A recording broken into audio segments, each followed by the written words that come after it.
Welcome to Ecotopiaumedia. I'm your host, Melissa McGinnis. I'm with my co-host, Tom Wright, who just got back from a 2-week tour of the EU. Yeah. I'm glad you made it back. Yes, I did. For this studio session today. Yeah, it was the first week was in Italy, and it was sponsored by Zero Waste Italy. It was 4 Californians and a New Yorker, and obviously some translators. And we did 6 cities in 6 days, and it was like going San Francisco to Fresno to LA to San Diego to Bakersfield to Tahoe. I mean, that's the kind of trip that we did. So you didn't get to sit around Italy drinking wine and getting fat off pasta? For me, actually, it's funny.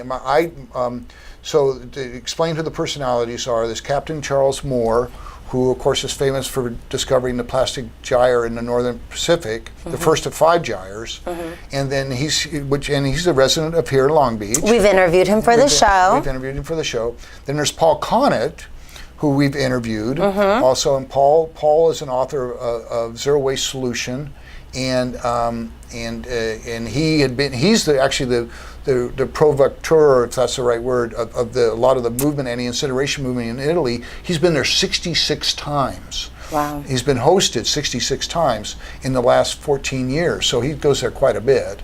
And he was on the tour. And then there was Rick Anthony, who's the president of Zero Waste International Alliance, who in essence is the host of the Americans, the group. And then there's Ruth Abbey, who's the president of Zero Waste USA. And then there's myself. And I'm supposed to be the packaging solutions guy, which I've never liked that frame, by the way. I understand more about packaging material recovery, about whether stuff really is recyclable or compostable. I understand more about that than whether you should package your thing in this or that. You leave that to the design group. I leave that to the design group, exactly. So we flew into Milan, and then we had to wait. The last person, Rick and I got there first on the same United flight out of Newark, where he connected from San Diego and I connected from San Francisco. Then everybody else got in on different flights, and Charles got in the latest flight. Charles Moore did. So we had a van waiting for us, and without a glitch, we started out. We went from the airport in Milan to Vercelli, which is near Torino, about 30 miles outside of Torino. And that's where we spent our first night. But on a Sunday afternoon, we had our first conference with the mayor of Vercelli. And yeah. So with Zero Waste Italy put this on, do they have a lot to brag about? Is that why they hosting you guys over there? Are they showcasing what they're doing there? I think so, in a way, because they are a significant movement. Because unfortunately, and this is true in the EU more than it is in America, because I guess you could say because Europe's older, their landfills are fewer and more expensive, and therefore there's a pro-incineration movement. So instead of burying your trash, they want to burn it. Which unfortunately, one of the reasons we believe in zero waste is we believe incineration is not a solution either, because it creates bad design upstream anyway. Because then the designers are happy to have crap come on the market because it can get it burned. The other thing is the burning process a pollutant? Yes, the burning, sure it does. But the Germans, the leaders in incineration, they keep coming up with better scrubbers. So there's less pollutants in every generation of incineration. That was one of the things we heard. Do they incinerate plastics too? Oh, because that's like a really big pollutant. Absolutely. In fact, one of the eerie discoveries we made is that they don't recycle plastic very well in Europe compared to the United States even. Which is a catastrophe. Because the United States doesn't recycle plastic that well. They basically recycle PET well, number 1 plastic well, which is what soda bottles and water bottles come in. They do a good job on that, but virtually nothing else could we tell that they really had a good recycling market for. And that was kind of sad. And of course, all the same film, plastic multi-laminates, pouches and things like that you were seeing on the European shelves too, and those don't have a recycling market here or there, and those of course go towards incineration. So you guys were there to talk about pros and cons of incineration? Well, cons. Cons. You were there to talk about the cons of incineration, and since we went from the trip was Vercelli to Torino to Parma, famous for Parmesan cheese. Parma and their ham. And ham, that's true. and then from Parma to Florence, Firenze, and Florence to Roma, then Roma up to Caponori, which is a village near Lucca, and Caponori is famous for a guy named Rossano Ercolini, who's a teacher there, who won the Goldman Award from the David Brower Center a couple years back in 2013, which is a significant award of cash and notoriety. And then we went from Caponori, as our last Italian city, we went up to Davos, Switzerland for the World Resources Forum. But the anti-incineration movement's significant, and you can see why, because in Parma, we go to Parma and we realize that they are very good recyclers. Mm-hmm. In fact, their actual recycling rate at their homes was 72%.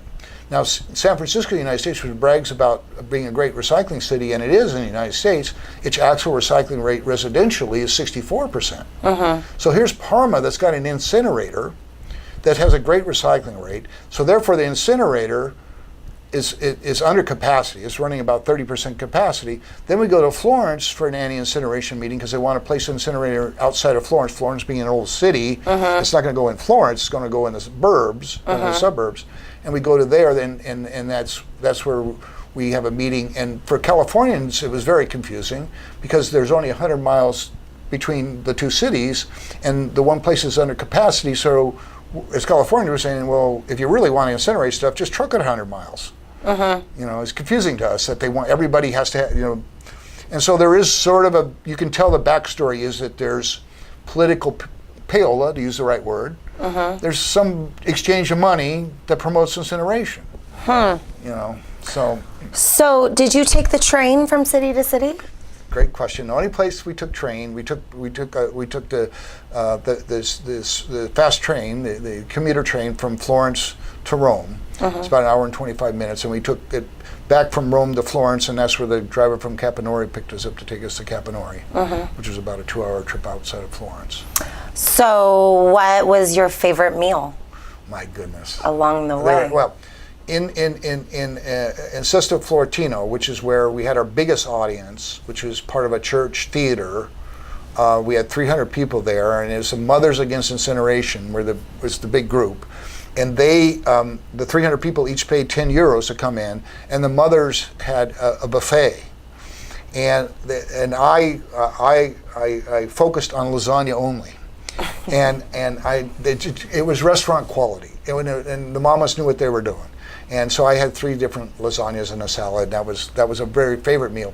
The most extensive meal was in Rome. In Rome, we show up at lunch. As you know, in Europe, there's always sort of a breakfast. Most hotels and bread and breakfasts actually have a breakfast spread, which is usually some meats and cheeses, hard-boiled eggs. Wonderful bread. Wonderful bread.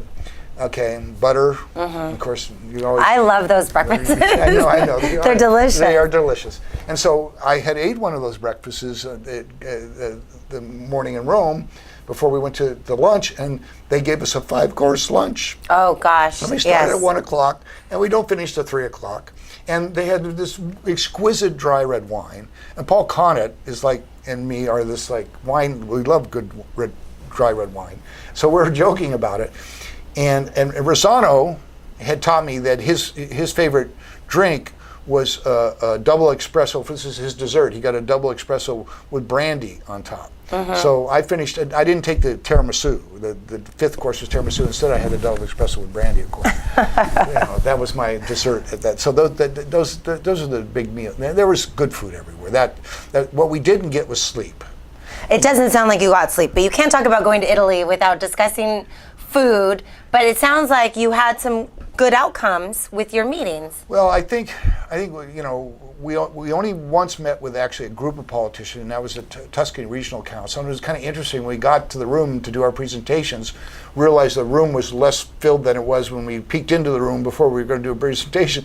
It's because all the politicians that were pro-incineration left the room. So we were speaking to the choir, but it was still fun. It sounds like incineration is just like the way out. It's like an easy way out. I call sweeping under the rug. Yeah. It really is. And because it doesn't solve the problem. And one of the metaphors we use is an iceberg. And I borrowed this from a guy up in San Francisco named Kevin Drew. He calls it the wasteberg.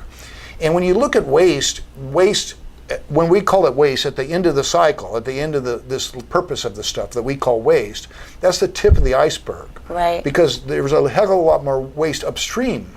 It's approximately only 10% of what you're looking at is the waste downstream. There's 90% waste. So in other words, for every incremental unit of waste, we're creating 9 to 10 times more waste upstream.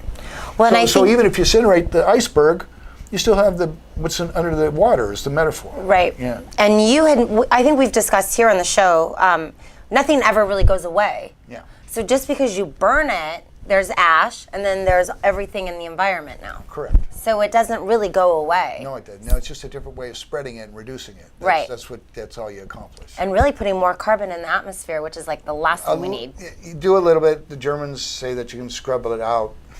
It's kind of a dull argument to us in the zero waste movement because we feel that you should go upstream and redesign, so incineration isn't the option. Mm-hmm. The option is the option is reuse, recycle, or compost. Mm-hmm. Those are the options. Reduce. Well, Let's do reduce first. Reduce, reuse. the way you reduce, by the way, in terms of that, is reusing things more and more. I don't know how we're going to. It's true. I don't know how we're going to get back to where when you go get a cup of coffee, you bring your own. But I think it's a container. mindset of like a consumeristic society. When I say reduce, it means you don't necessarily need all the things that we think we need to sustain happiness or bring happiness. No, it's really true. And you notice in Europe there's a lot less disposability. Mm-hmm. For one, you do notice there's less disposability there. They didn't see as many fast food places on a per mile. Well, they spend time with family or out in nature. That's where they get their happiness. No doubt about it. And they're And they're village centric, so they're sitting under trees and they're community centric. Very well stated. And one of the things we noticed in Capanori is a wine growing region, and we noticed that it undulates a lot like Napa and Sonoma does, where you have the valley and the hills and ravines and stuff. But we noticed they kept the forest at the crest, the peaks of the hills and the mountains is all forested still. Mm-hmm. The vines are below. So they have this sense of how to integrate nature with agriculture, and it hasn't been disturbed as much. Where you go up to Napa and Sonoma, you see the undulation, and it's all vines. Just keeps going. Well, thank you for recapping such a fabulous trip. I'm glad that you got to go on it, but again, I'm glad you came back. We need you here, Tom.